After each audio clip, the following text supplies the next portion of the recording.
not so much bright and early, more like freaking dark and early. My alarm, set my alarm for 5 o'clock, 5:15, and then 6. I kind of thought I was going to sleep through the first two, but lo and behold, my ass is up. Yeah. Feels way cooler doing your cardio extra early. It doesn't change anything. You know, I'm still going to burn my regular 30 minutes and 300 or so calories, but there's kind of a coolness factor of getting up extra early.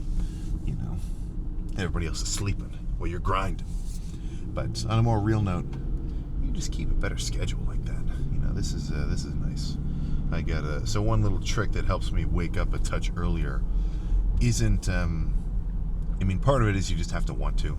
Like when your alarm goes off, you kind of. Well, I don't need to tell you this. You know, right? But you got to have something you want to do when you wake up. So this morning's routine was I got a bunch of cold brew coffee, like in tubs. You know, it's like a liter and a half or so of just plain cold brew coffee. And then I add a bunch of 0 calories sweetener and cream. So I may as well have had 250 milligrams of caffeine worth of like a goddamn Starbucks drink. But, you know, not in a little Starbucks cup. In a freaking empty gallon jug. Honestly, it felt kind of, well, tasted pretty good, you know. But whether that was from, you know, that little kind of extra steps of making a drink in the morning, having a Monster, or what I really think is the best is just get little caffeine capsules. So instead of having to, you know, make something, or, you know, a freaking Monster's like $2, which, whatever. But I mean, if you do 1 or 2 a day for a long time, that kind of shit adds up, you know. And it's like, Jesus Christ. You go back over your, like, if you could see your product specific spending for like a whole year, it's like, what the hell? Let's say somebody did 2 Monsters a day. It's like, oh, wait a second, $1,500 that year on Monsters? Whoa. No, but so I try to just slam one of those instantly, somehow get some caffeine in my system, and have some kind of tub of water next to me with electrolytes typically. So a liter or so of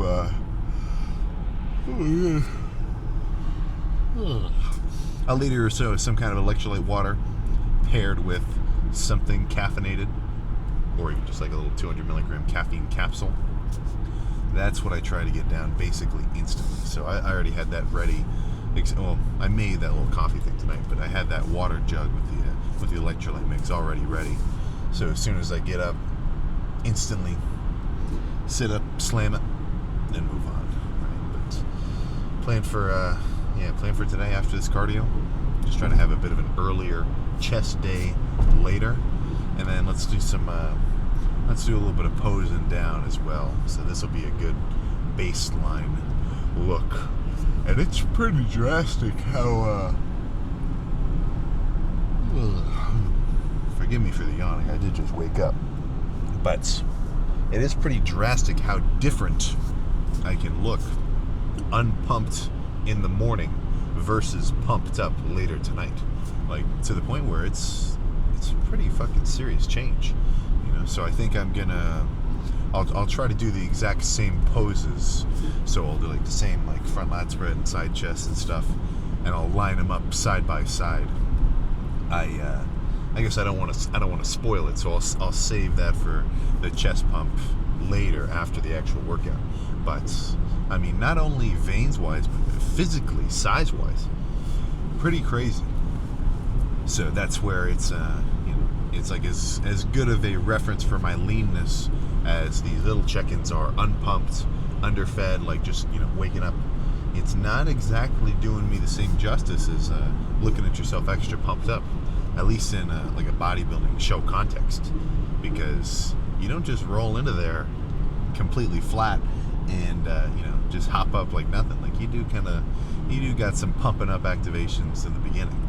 So that's where even though I feel like my chest is a little bit behind relative to everything else, I'd say chest and arms are some two parts I really want to bring up over the course of time. If you just get to pump it up specifically, then you can kind of counteract that. You can kind of counteract that weakness because you can simply make it fucking bigger, at least for a little bit. But don't get too fooled by looking at yourself pumped up, right? Try to stay reasonably grounded, because as crazy and sick as it is to see yourself like fully veiny, vascularized, fucking just striations or whatever, and depending on how lean you are, you can have like much more detail when you're pumped up versus unpumped. So don't forget, man, you are just you, right? It's pretty much as true as you can fucking say it. But I don't know, with a little more explanation, it's like you just need to take into consideration the full context of wherever you are, and keep that in mind if you're judging yourself based on how you look at the time, right? Because not only just on a pumped by unpumped basis, I think some guys get a bit you could really say spoiled by seeing themselves fully pumped up and extra cool lighting and like everything. You physically took pre-workout, which makes you more veiny and gives you extra kind of blood flow and everything else. It's like, yeah, obviously you're gonna look extra crazy, but then you come back to your regular normal walk around kind of look, and that doesn't take away from the fact that you look extra crazy when you're pumped up. But don't make it feel like you're don't make your pumped up state feel like normal, and then you have to like come down to an unpumped version where you're like, oh, I feel like shit right now. It's like, no, man, you should feel normal just walking around. You should feel extra crazy when you're pumped up, and that's of course that's going to be easier for me to say because I'm already at such like an advanced level. But even when I was younger, like I never looked at myself unpumped as like a 160 pounder and thought like, fuck, my lats are way too small. It's like, even if I did think that, I knew that by working out and eating my food, I wasn't so good about meal tracking back then. But I did know, and part of it was maybe just like delusion. I wasn't based in anything, but I was pretty convinced from the get-go, like right in the beginning, the harder I work out and the longer I work out, the bigger I'm gonna get. So I'm just gonna keep that up for as long as necessary. And so far we're 6 years deep, and apparently I still haven't satisfied that need for more size. And it doesn't look like it's gonna be satisfied for at least a considerable while longer. So I don't know exactly what I was thinking right in the beginning, but I definitely had no idea that this was going to take me down this exact path, which I'm on now. But I am fucking grateful for it. So, speaking of that, it's Thanksgiving, right? It's Thanksgiving by the time this video will be posted. So, yeah, I'll get into a bit more of a specific Thanksgiving talk. I totally forgot about that. But either way, I'm gonna go pop a squat on the recumbent bike, or if it's taken, I will just do the regular seated bike or something for 30 minutes, and then let's just jump straight to the yoga room, get some unpumped posing done. All right, 35 minutes and change. Not the hardest thing in the world. I got a little bit of sweating going on, but part of that was because I had to use the seated bike. So instead of kind of having a reclined position, I was standing a little bit more upright. So it almost makes you like it's almost like I got more ventilation coming up the shirt. Because on the seated bike, I'm like almost laying back a little bit because it's the pedals are more in front of you, and it kind of shuts off all my kind of intra-shirt airflow, making me extra sweaty. I should have brought shorts for a little bit of a good, little more kind of leg exposure, but what are you gonna do? So, 35 minutes, 300 and something calories. I'm not running a marathon here. I'm not doing anything too crazy. It's crazy enough to break a sweat. It's crazy enough to get, my heart up. Like it is like an active thing. I'm not sitting here like completely mindless, like having the difficulty set at 2 and then doing that for 30. Like that's not going to cut it. It will take a little bit of effort, but it's nothing like a fucking run, man. This is not like do 8 laps on the track. It's just pedal. My heart rate's probably, actually, I think I might need to start upping the intensity so I can get up into maybe like the 140 range. but I'm floating around like 135 for the full 35 minutes. That's about right. So it's not I don't have like a formula, but usually what I stick to is about 30 minutes or so baseline. That's bulking or cutting down at a difficulty where if I pedal at like if we're getting real specific, I end up pedaling like 85 RPM ish. I pick a difficulty where I burn, or at least what the machine says I burn, is 10 calories a minute. And then 30 minutes, 300 calories. That just feels about right. You know, it's some machines are going to be a little bit harder.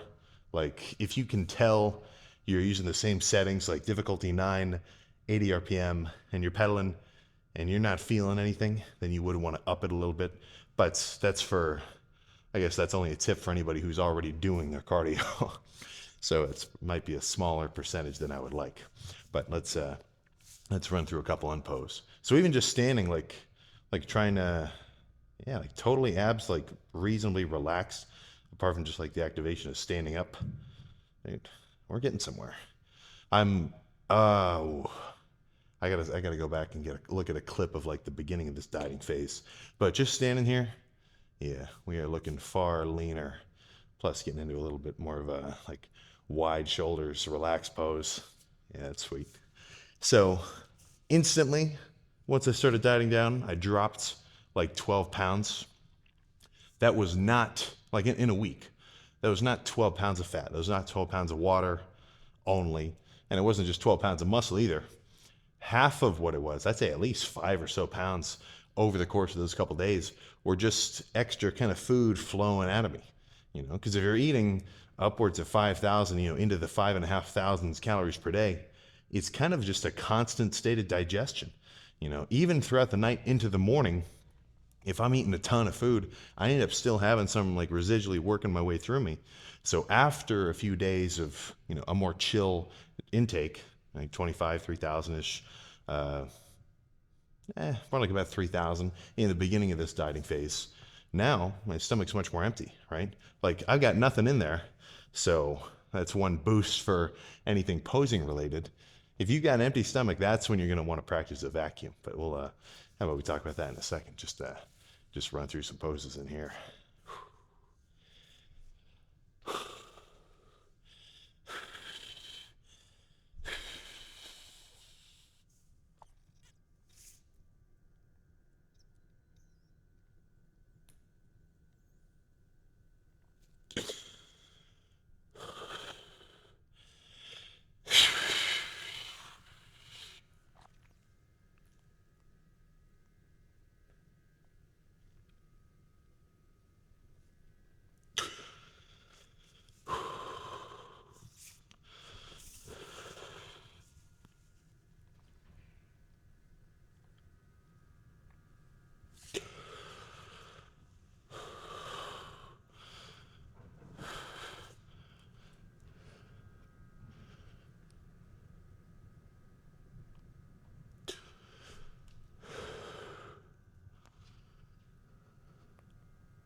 Oh. I'm trying to get my arms in like the exact same angle to each other, because sometimes I got a tendency of leaving this right one out a little more like this. So that's where this little camera setup helps a lot, because I'm kind of copying like a posing room setup. Because what I really love, there's this mirror, and then I love one behind me, overhead at a little bit of a downward angle, because then I'd be able to see myself backwards. Same thing over here. So if you ever look back at your posing shots, and you know maybe you set up your tripod or something, and you're like a little off kilter, or maybe you got a little lean, having a little reflector like that is going to help. So one legit benefit of busting out the tripod, you know, you put it in front of you, selfie camera facing the mirror. For any back pose, if you've got it like maybe right here above your, like shooting through this gap between your head and your arm, you can adjust those little nuances. And as much as it's like you can look at the picture and adjust, seeing yourself while you're doing one of those, very different, because it's so much easier, you know. But Yeah, back is getting considerably leaner, especially all this freakiness where it's separating like lower erectors to where my lat like actually inserts. I'm getting really excited to be like peeled in the back because I'm definitely lean, but especially like down here, there's a pretty pinchable layer of stuff, which right now is only serving to like muffle all this kind of fanciness down here, right in the waist. And as these weeks pass, every pound that I continue to lose is going to be more impactful into like the fucking freak factor. Because, I mean, I've referenced this before. If you've got to lose 100 pounds of fat, if you lose 1 pound, that's only a 1% change. But after you've lost enough to the point where maybe you're in the 20 pounds of excess fat range, 1 pound of fat, now that's a 5% change. You get down, you got 10 pounds of fat left that you want to get off. Like you're getting lean now. Every pound that you lose is a 10% boost in your leanness. So it's that's probably one of the only things in training where the more advanced you get, the faster the rate of return ends up being. But it's also trickier because, of course, obviously to lose any amount of weight is going to be a little bit hard. And those last few pounds are definitely a bit they're a bit harder to lose. So greater reward, not greater risk, but like more difficulty to get it. But let me do, let's see what else is there.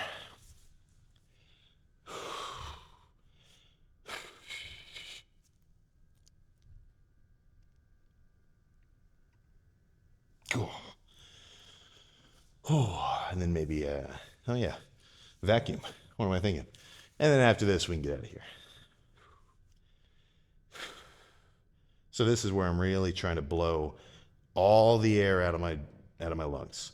Not only like regular, but I kind of crunch down and I really tense my abs, and it kind of just helps squeeze those last little bits out. Because every breath you can blow out means more of a deeper vacuum and a crazier ratio of your waist to shoulder. And in terms of executing it, it's really just practice, you know. Everyone knows how to like kind of suck in their stomach a little. So if you just keep doing it a little more, a little more, a little more, you will get used to it. But if you're ever trying to practice that in the morning before you've eaten anything is the time. I would never even want to try a crazy vacuum with a full stomach. It just wouldn't even work. Like I'd sit here like, I'd have too much food in here to even move it around.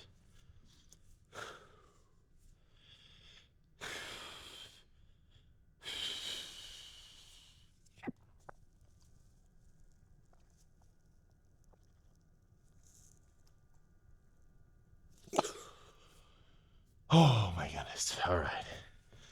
Cardio complete. Badass pumpless pose down complete.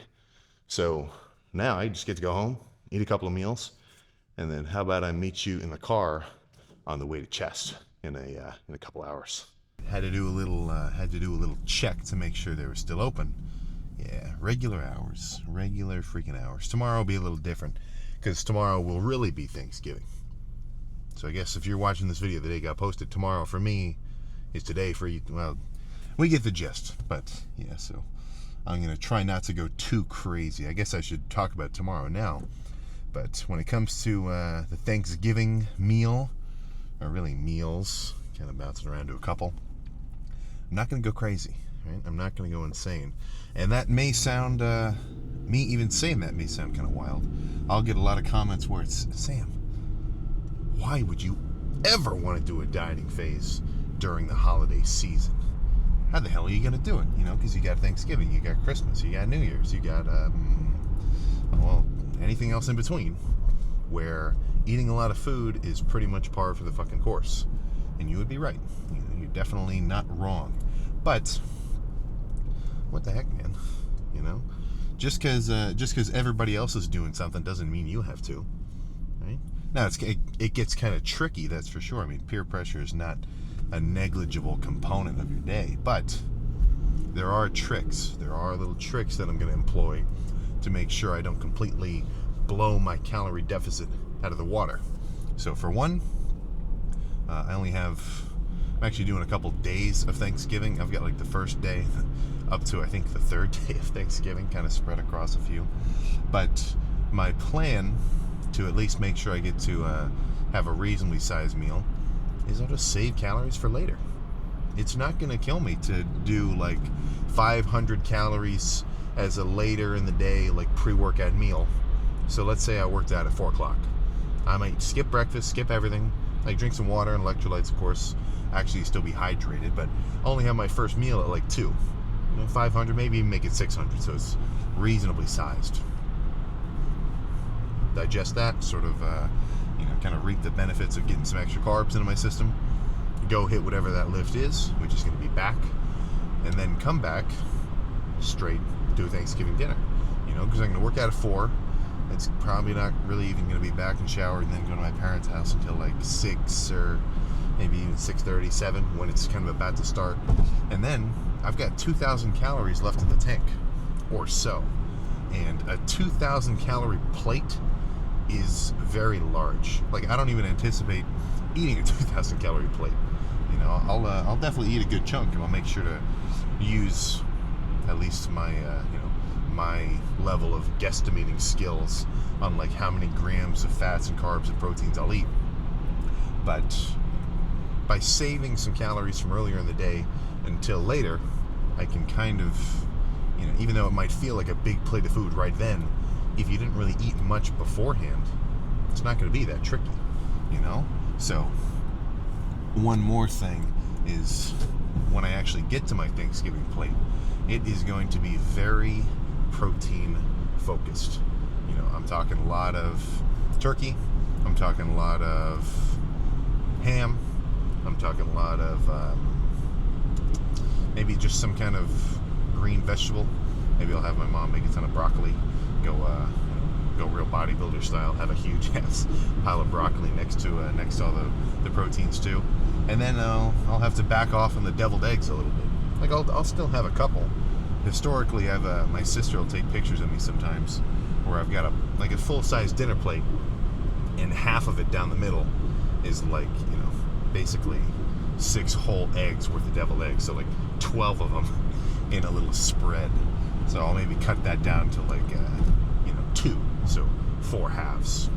But it can be done. It doesn't have to be so crazy. And if you really don't want to think about it, there is value in finding a ratio where you can actually stick to a legit deficit for however long, and then every so often you can say to yourself, okay, I don't want to worry about calories today, I just want to eat what I'm hungry for. As long as you don't go too crazy and do like a 10,000 calorie fucking challenge. If you eat an extra 1,500 calories above your deficit like one day out of like the month, or like one day out of every 3 weeks, and I know that sounds pretty sparse, which it definitely is, you can do that. You're not going to immediately gain 4 pounds of fat. Really, on a refeed day like that, you won't gain much fat at all. All you'll really end up doing is filling back up with carbs and glycogen and water, at least as long as you didn't eat like an extra 10,000 calories above your maintenance. So you'll fill back up. You will gain some weight that morning. You might be 2 or 3 pounds heavier, but it's nothing that can't be sort of tuned back into your routine. And frankly, I do a refeed every so often. Usually I just time it to when I'm feeling like that, and I'm like, oh, I gotta eat something. Let's make today a refeed, which usually is only like once a month at the high end. Like, I haven't even really done one of those yet, and I'm almost at month number 2. But there is a value to it. Right? You kind of get your metabolism going again. Not that it ever stops, but you kind of ramp it up. It's like you're adding, putting a few more sticks into the fire. It's going to burn a little bit hotter for a second. But what I don't like to see is the abuse of the word refeed. Because, somebody could say they're dieting, and it's a very easy excuse to just completely blow your deficit out of the water and tell yourself, and I really do mean tell yourself, like these guys are kind of lying to themselves. They're like, oh, I'll just make today a refeed day. Yeah, I had a couple refeed days last week. I'm still locked in though. I'm still getting leaner. Yeah, I think it's time for a refeed, dude. The guy's not even dieting anymore. You know, he might do a few days of a deficit, but I think, it's not that crazy to say that a week of good dieting, you know, a week of a basically 300-ish or so calorie deficit every day. So what that would mean is, like, if you're eating let's say you need to eat 2,500 calories a day to stay the exact same weight. Like, if you eat 2,500 a day, you will not gain weight, you will not lose weight. That's your maintenance. So if for a whole week you're in a 300 calorie deficit, then across that week, now you've basically just burned 3,000 calories ish on or from your internal energy stores, right? Your fats, right? Lipolysis, fat burning, you know. So that's about a pound. A good way of measurement is usually 3,000 calories or so is about a pound of body fat, you know. So if you picked it, or no, what am I saying? 2,100 calories. Yeah, a week is not 10 days long. But if you're in a 300 calorie deficit for a whole week, 7 whole days, you just burned 2,100 calories from internal energy storage, from your fats. If that next day you went crazy and you had a 4,500 calorie day, you just completely blew your deficit. Now you're way over, you know, because when you're dieting down, it's not just about how hard you dieted for 1 day or 2 days or 3 or even 5 fucking days. It's about your prolonged average. So if for this entire, what's 50 divided by 7? About 7 and change. If for these last 7 weeks, deficit Monday through Saturday, and then Sunday I just ate whatever I want and had a ton of food, I wouldn't have lost any fucking weight. I'd still be sitting at like 250, 255 or so. Like, not bulking weight, but just maintenance weight. Because if you looked at the average, I wouldn't be in a deficit. I'd still just be eating at calorie maintenance. So there are tricks to go about it. You know, there are there's a lot of value to, like, eating specific meals and getting the low calorie buns and diet sodas and, like, saving breakfast for a little later in the day, shortening your eating window, biasing more filling foods. But you can't get around being hard on yourself, in the sense that there is no workaround being in a deficit. You know, increase your cardio, of course, that's going to help. Maybe increase your frequency at the gym. And by that I mean, you know, if you're lifting 3 times a week, if you started lifting 4 or 5, you would be burning more energy throughout the week. That would help increase your average energy expenditure. But apart from, you know, increasing your activity level, the only fucking method, I feel, is controlling your calorie intake. So if you can't do it, then you got to figure out how, you know. And it's funny, I was just reading a comment by somebody who was like, what the fuck happened to Sam? He used to eat so much fucking shit, and now he's like crazy strict. What happened? Well, dude, what happened is I'm dieting.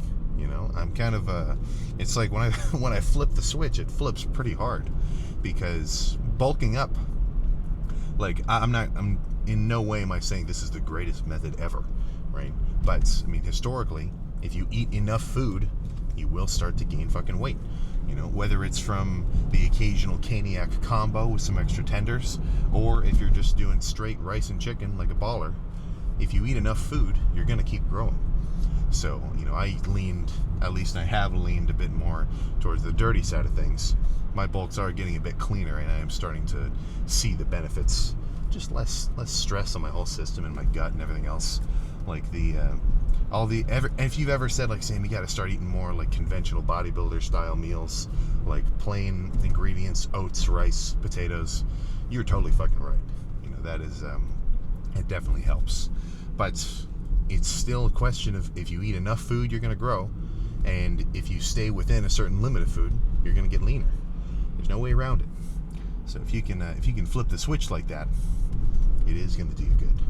Plus, it's I almost feel like the harder you bulk, the easier it is to diet down. Because for this first month of dieting, it didn't even feel like I was trying. Like, the first month of this dieting phase was just like a fucking relief, because I didn't have to eat so much food, because I was getting sick of it. It was just too much. So it's like a little yin and yang kind of up and down, ebb and flow sort of thing. Because it's like I bulk hard enough to the point where I'm like so done with it that I'm ready to get into a deficit, and then I diet down usually hard enough where at the end of it I'm like, oh, all right, I'm really ready to get bulking up now. So there's never too much of a lull, which has done me pretty good. But enough calorie talk. What's my plan for chest? I do have a plan, or at least I have what was I going to say? Well, I've got a basic plan. I've got an outline.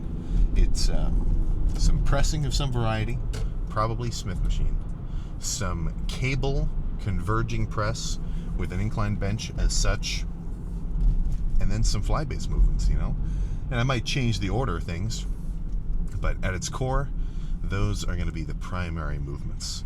And I'll still get these comments. It's like, you only did one heavy press. I mean, I did like 3 sets of it.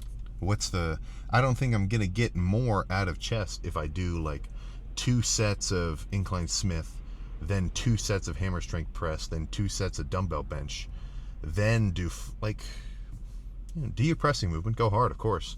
But after I've done 3 or so sets of a heavy press, sometimes 4 if for whatever reason I've got some extra kind of strength endurance on that day, but usually 3, at least in this deficit, it's like, okay, let's move on to something a bit more direct, squeezing, because I can feel my chest on a press, but I can feel it a lot more on like a cable squeezing kind of press or pec fly kind of thing. So, I mean, your chest doesn't know that it's doing a dumbbell bench, or if it's doing a Smith bench or barbell. It knows if it's getting wrecked. So, if you want to have a workout where you do 10 different movements, if you're fully pumped at the end of it and you're growing, you're good.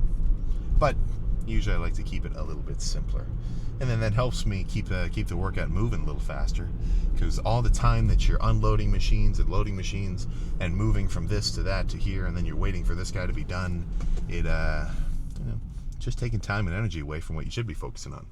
Your set by set basis fucking hype. But no more chatting. Let's just get started. No lift off or nothing. I think I might have like 12. We'll see.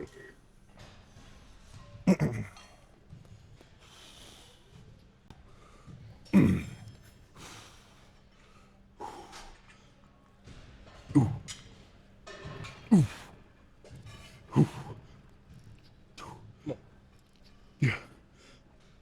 Yeah. Yeah. Yeah. Yeah. Yeah.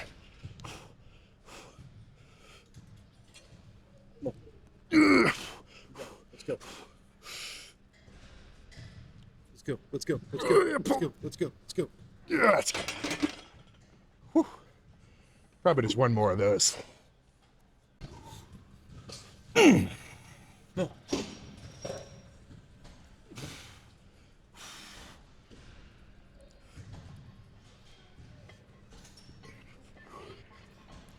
Yeah.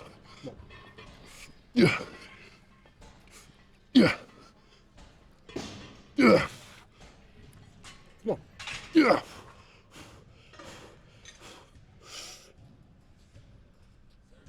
Come on. Yeah. Come on. Yeah. Okay. Whew. Yeah. Still going. That's enough of that. Reasonably light, very squeeze focused, and I want to get a deep stretch at the bottom.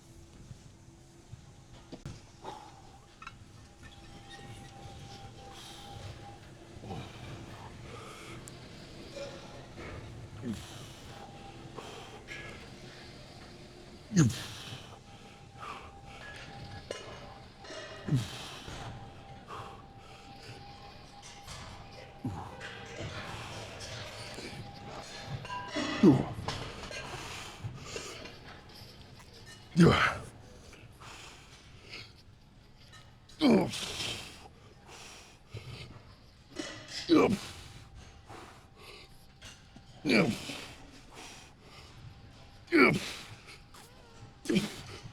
Okay. One more. Same weight. Same freaking weight.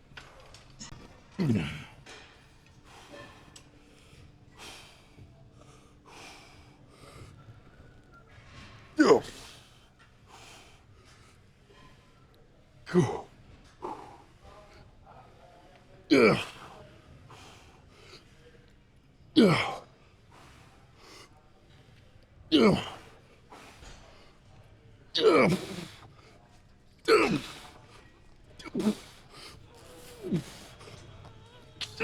Okay.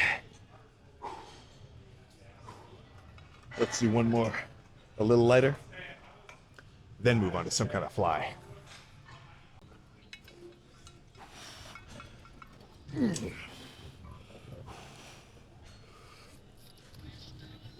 Yeah. Yeah. Yeah.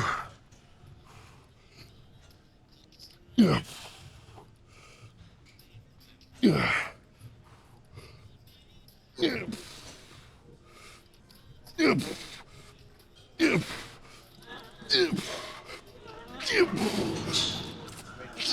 Okay. Whew. All right. Let's do some flies. Let's do some heavy-ish bent over flies. Much more in a pumping style fashion, because after those heavy sets of pressing and then those solid squeezing stretch focus sets of the that cable press, my primary concern right now is to get as much blood into my pecs as possible. And some good stretch flies with a hard squeeze, I like. I most certainly fucking like. So, weight within reason, but still reasonably hefty too. All right.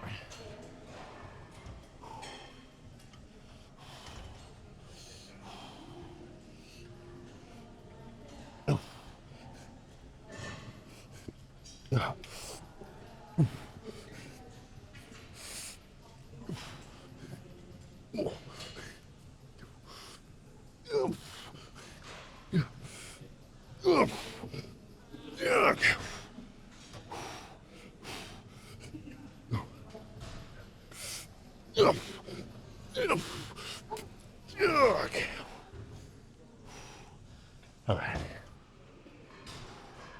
Yeah, that was good. Next set will be a slightly different execution, but honestly, I think after that, that could be it. Let's do some Urs style flies first, and then finish with some decline flies, sort of as a supersetting style action.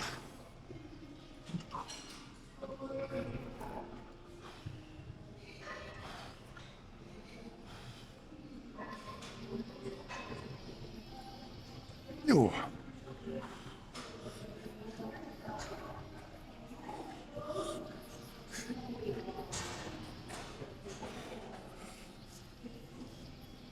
Yeah.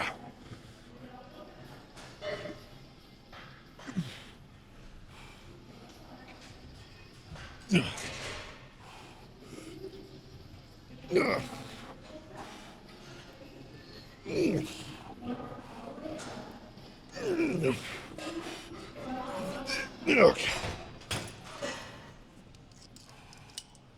Might make this a triple drop set.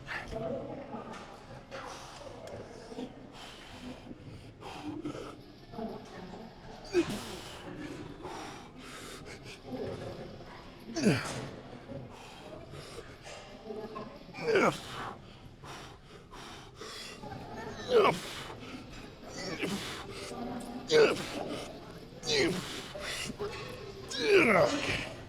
No, that's good. Woo. Yeah. Let's go post this shit down, man. We done. Chest complete.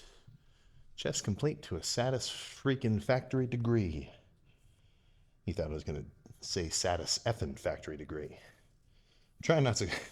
I promise I don't swear so much in regular life. Something about the one-on-one here just gets me going. But basically exactly what I predicted. Heavy pressing, squeezing pressing, and then fly-based stretch stuff at the end. guess what? That is a certain recipe, right? That's a recipe for a freaking pump. And let's just say it's time to pull it out of the oven and see what we're working with. And as these lifts progress, or at least chest-wise, my chest will only continue to get more and more separated and veiny and fucking striated and everything else under the sun. I'm excited for it. But I mean, that goes without saying. So let's see what we're working with.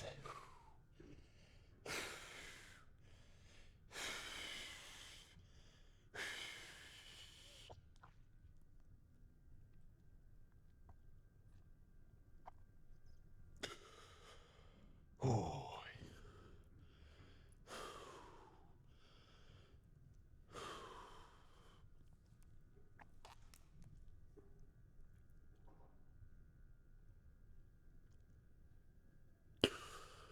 Oh. Oh my God. And I promise I didn't have to fart just then. That was a little like armpit action.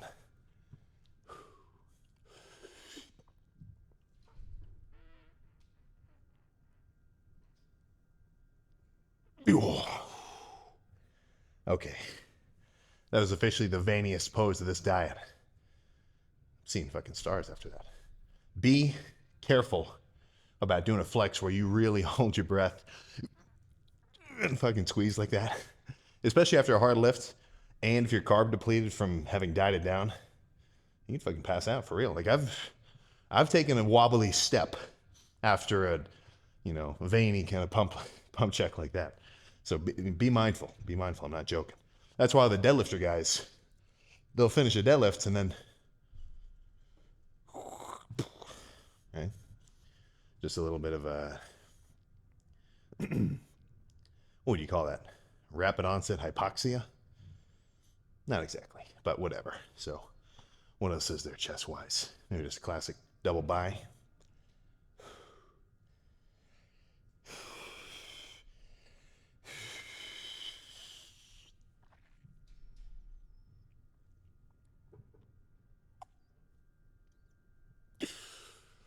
Oh, man. All right. Let's get one more little relaxed, most muscular. Then we can get out of here.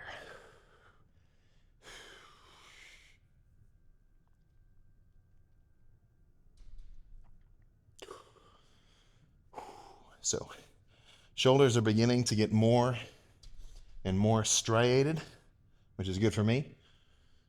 And that'll just continue to kind of increase in freakiness factor as time progresses.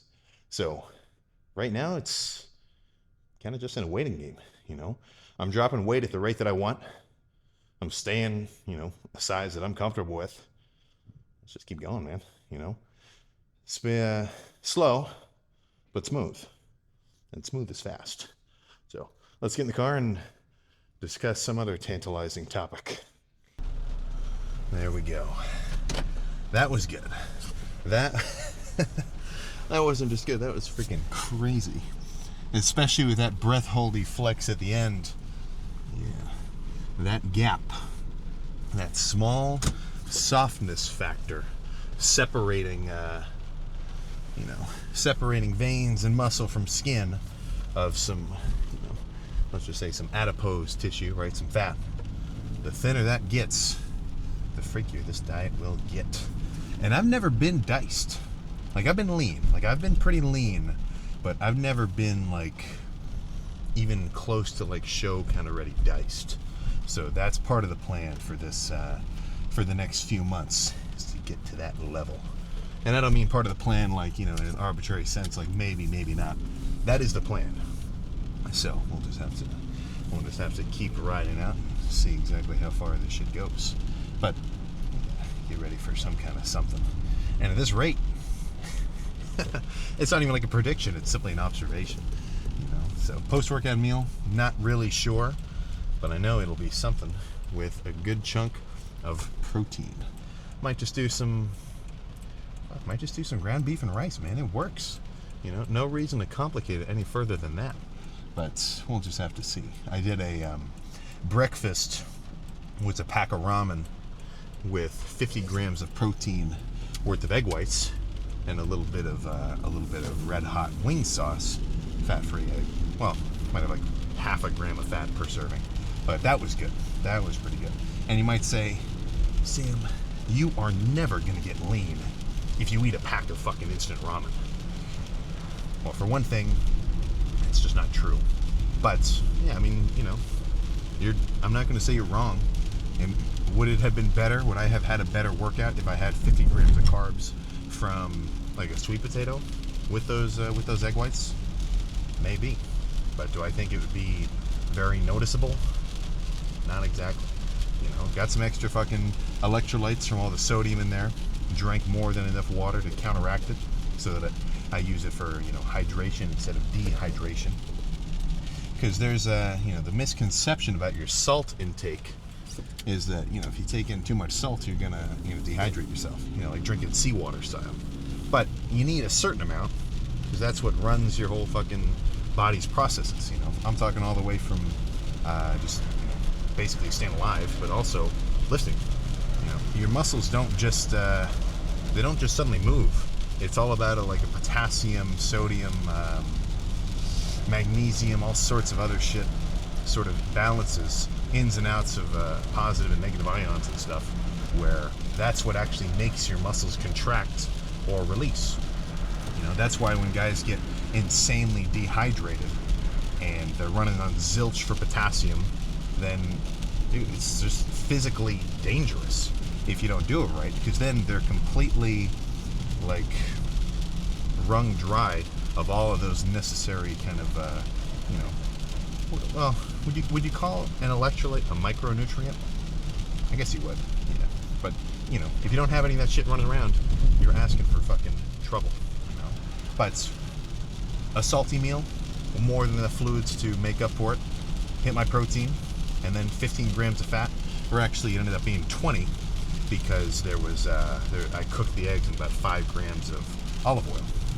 So, yeah, you know, all adds up to about a 500 or so calorie meal, reasonably filling, and I think the kicker behind it all is I liked it. You know, like there is a certain balance that you have to take into consideration, because you could write out the most insane workout regimen or the most insane diet regimen or whatever, but if you can't enjoy it to some degree, then what sort of likelihood do you have to stick to it for a fucking long period of time? You know, it's like zero. So don't just suddenly jump to like, oh, you have to do it exactly perfectly, or else there's no point at all. I want to go all in, everything absolutely perfect. Well, if I can't do it all the way, I don't even want to deal with it. Whatever. Oh man, come on. Right? That's just fucking. But we know this. You know, if you've worked out for long enough, you know that you've got to have a routine that you can stick to in perpetuity, and then build up from there, right? Because you can have the perfect routine, or you could write out the perfect routine, or you could have your perfect routine, you know? And you are a different guy than everybody else on the fucking planet, not only just like genetically and subjectively in your own life experiences and what gets you amped up and what kind of, you know, turns you off, but also your schedule's way different than everybody else. So that's where you can't look for a specific answer and like, how do I do this? And which, like, there are a lot of overarching values to be taken about working out. Calorie counting, training intensity, for the most part, workout frequency, you know, twice a week kind of deal.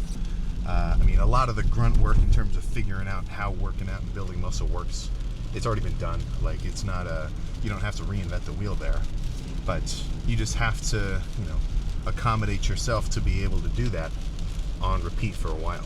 Because, you know, some guy who burns himself out in 2 weeks, if he was training twice as hard as the dude who got into the gym and has been working out for now 6 months deep, and he's going to keep doing it for years to come, right? Who's better? And that guy has so much more time to build up and get used to it. You know, it's not a sprint, man. Like, if you're thinking about working out and you're excited about what your build is next year or in 6 months or after like a 4-month bulking phase, or like, maybe try to widen your horizons just a touch, because hopefully once you start working out, that's a forever situation. Like, the bodybuilding, insanely bulking kind of approach, that's not forever for me. But the gym itself, I mean, at this point, it's fucking hardwired. I'm not even talking like encoded into my mind. May as well have taken like a hammer and chisel, or like the metal kind of like presses where it stamps like engravings. You may as well put lifter right in the front of my, what do you call it, cerebral cortex or whatever else. Like, that's not going anywhere, you know? So, like, it is a long game, man. And if you can get excited about that part of it, then you are ahead of fucking everybody else, you know? Because you got a constant source of motivation, because you know you want to just keep working at it for a long time.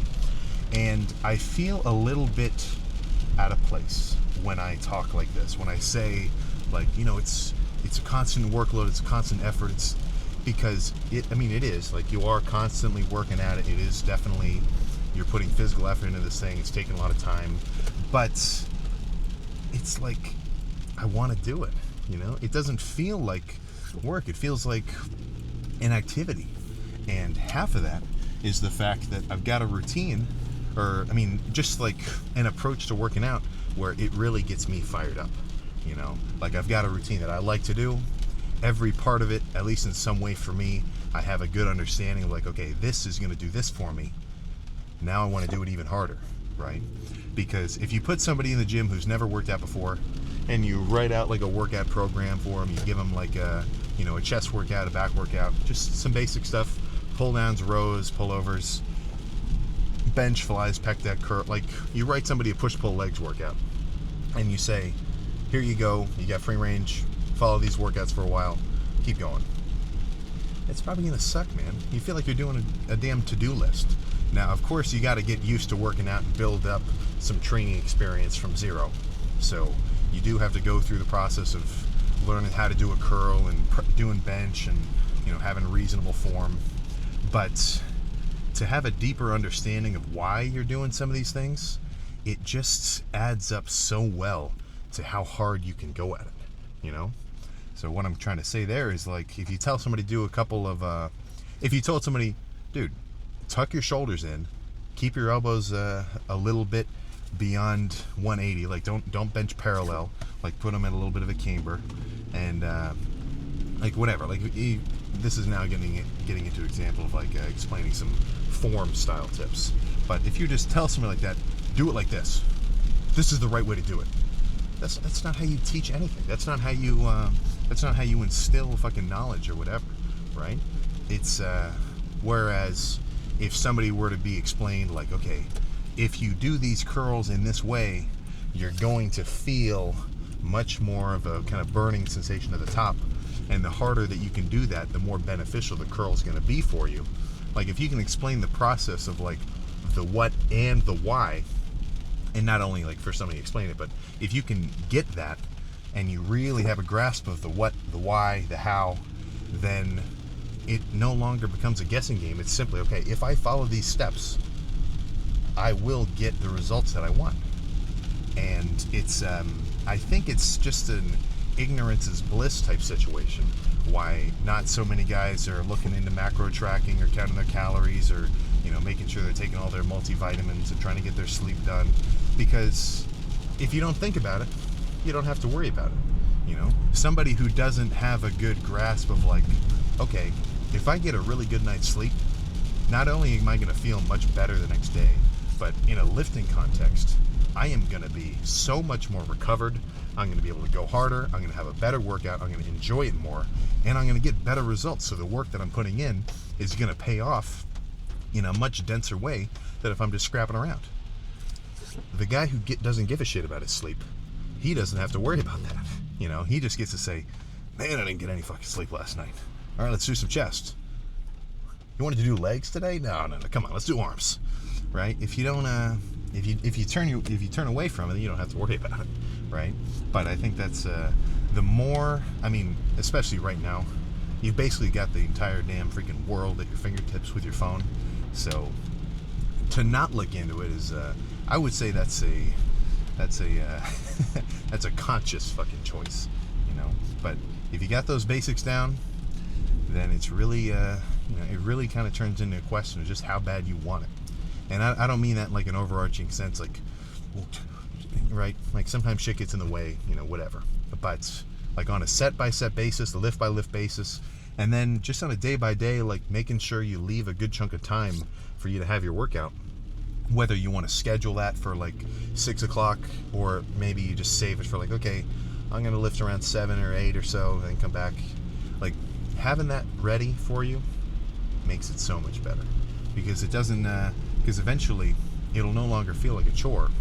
It will just feel more like an activity that you get to do and enjoy.